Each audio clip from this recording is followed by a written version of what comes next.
Kalau tengok iklan ni, mana kata kita suka video iklan-iklan macam tu. Bodoh tu yang ni. Oi Mat, hang relax sikit Mat. Hang kalau nak kata nak backup Fawaz pun hang relax sikit. Tengok kiri kanan dulu Mat, cakap. Kan, satu dunia punya sistem algoritma ni sama Mat. Dia tak ada kau punya lain, aku punya lain, tak ada. Dia tak kira kau duduklah negara mana pun. Kau duduklah kutub utara, kutub selatan, timur, barat, dia tak kisah. Memang itulah cara dia. Algoritma ni berfungsi begitu.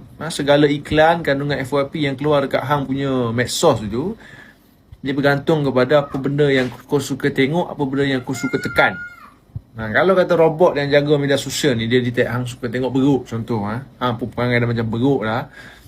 Hang search beruk, hang suka tengok video beruk, hang tekan like gambar-gambar beruk, maka beruk lah yang keluar dekat hang punya FYP. Dia belajar cara kau behave dekat media sosial, apa benda yang kau cari dekat internet, apa benda video yang kau tengok lama, link apa yang kau suka tekan, apa jenis account yang kau follow, apa jenis kandungan yang kau like, kau komen, kau share. Segala data ini dia akan bentuk kau punya personalize. Sistem itulah yang akan cadangkan apa jenis kandungan, apa jenis iklan, apa jenis video yang akan keluar paling hampir dengan kau punya minat. Apa jenis konten yang sama dengan kau punya minat, dia akan push dekat kau punya FYP. Kerana algoritma baca kau punya carian, kau punya cara kau behave dekat internet, algoritma ini dia akan push.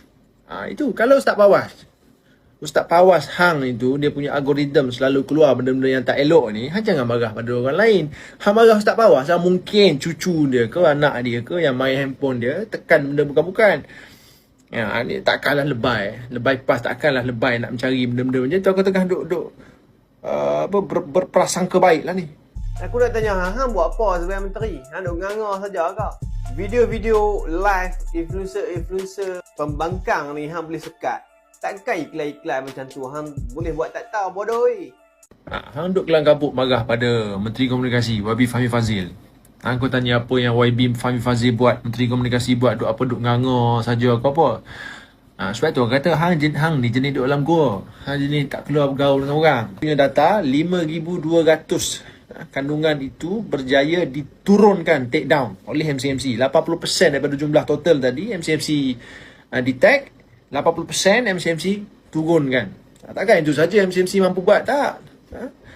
4,000 lebih laman web kerajaan sekat terus, tak boleh diakses server Malaysia. Maksudnya kau duduk kat Malaysia, ada 4,000 lebih laman web tak elok ini, kau tak boleh buka dekat Malaysia. Itu kejayaan MCMC. Paling simple aku cerita kat kau, Mat. Contoh, aku cerita kat hang, awal tahun hari tu MCMC ada sekat 2 aplikasi, Grindr dengan Blood. Aku tak tahu aku betul ke tak aku sebut ni. Dua aplikasi ni adalah aplikasi untuk komuniti yang dah bertahun beroperasi di Malaysia. Maksudnya dah bertahun dah aplikasi ini boleh diakses oleh rakyat Malaysia. Namun kerajaan dah sekat awal tahun hari tu, tak boleh buka lah sekarang. Kau tak percaya, kau pergi try. Itu dari segi penguatkuasaan undang-undang. MCMC dah buat kerja mereka, komunikasi punya kementerian dah buat itu yang mereka dah buat. Selain daripada penguatkuasaan undang-undang, MCMC juga buat, Kementerian Komunikasi juga buat kempen internet selamat, masuk ke sekolah-sekolah, masuk ke institut pengajian tinggi, mendidik masyarakat, terutama sekali golongan-golongan muda ini, untuk mereka faham what is internet, apa yang kau patut tekan, apa yang kau patut jangan tekan. Tak semua orang advance, ada yang tak tahu. Kan, kalau hang nak tanya apa benda yang Kementerian Komunikasi dah buat untuk banteras benda-benda macam ni, inilah jawapan dia. Ini sikit aku cerita. Aku kan kata cerita semua, ini sikit aja. Banyak lagi kita buat video lain lagi panjang lah. Ini sikit saja. Tak sampai berapa persen saja Kementerian Komunikasi buat. Yang aku nak cerita kat hang sebab hang tanya apa yang Kementerian Komunikasi buat.